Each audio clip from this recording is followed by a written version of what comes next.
Non veg டேஸ்ட்டில் காளான் gravy எப்படி சூப்பராக செய்கிறதுன்னு பார்க்கலாம். இது வந்து தோசை, இட்லி, சப்பாத்தி எல்லாத்துக்கூடயும் ரொம்ப டேஸ்ட்டாக இருக்கும்.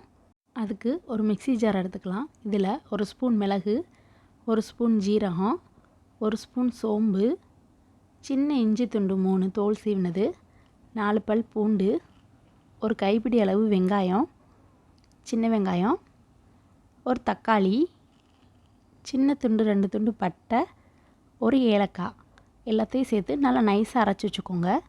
இந்த மசாலா தான் இதோட ஹைலைட்டே. இந்த மசாலா சேர்த்து காளான் கிரேவி செய்யும்போது டேஸ்ட்டு ரொம்ப நல்லாயிருக்கும். இப்போ அரைச்சாச்சு. ஒரு கடாயை அடுப்பில் வச்சு கடாய் காஞ்சதும் கொஞ்சமாக எண்ணெய் ஊற்றி, எண்ணெய் நல்லா காஞ்சதும் கொஞ்சமாக கடுகு உளுந்தம் பருப்பு சேர்த்துக்கலாம். இது கூட ஒரு சின்ன நட்சத்திர சோம்பு, சின்ன துண்டு பட்டை, ஒரு பிரிஞ்சி இலை, ஒரு கல்பாசி, 2 கிராம்பு சேர்த்து நல்லா வதங்க விட்டுலாம். கொஞ்சமாக கருவேப்பிலை சேர்த்துக்கலாம்.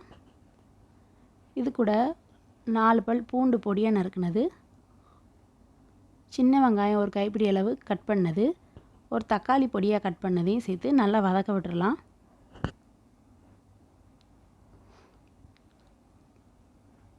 நல்லா வதங்கிருச்சு. இது கூட நம்ம அரைச்சி வச்சுருந்த மசாலாவையும் சேர்த்து பச்சை வாசனை போகிற அளவு நல்லா வதங்கிட்டோம்.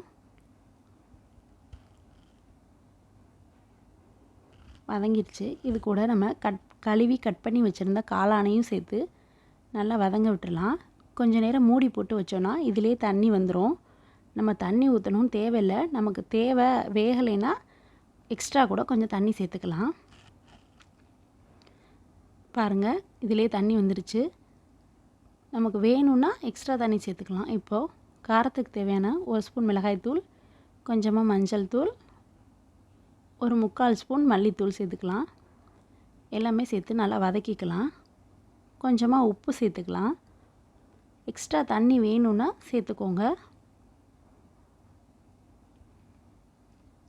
கொஞ்சம் நேரம் மூடி போட்டு வேக விட்டால் காளான் கிரேவி ரெடி ஆயிரும். நீங்களும் வீட்டில் இது எப்படி இருந்துச்சுன்னு ட்ரை பண்ணிவிட்டு எனக்கு கமெண்ட் பண்ணுங்கள். எங்கள் சேனல் பிடிச்சிருந்தா சப்ஸ்கிரைப் பண்ணுங்கள்.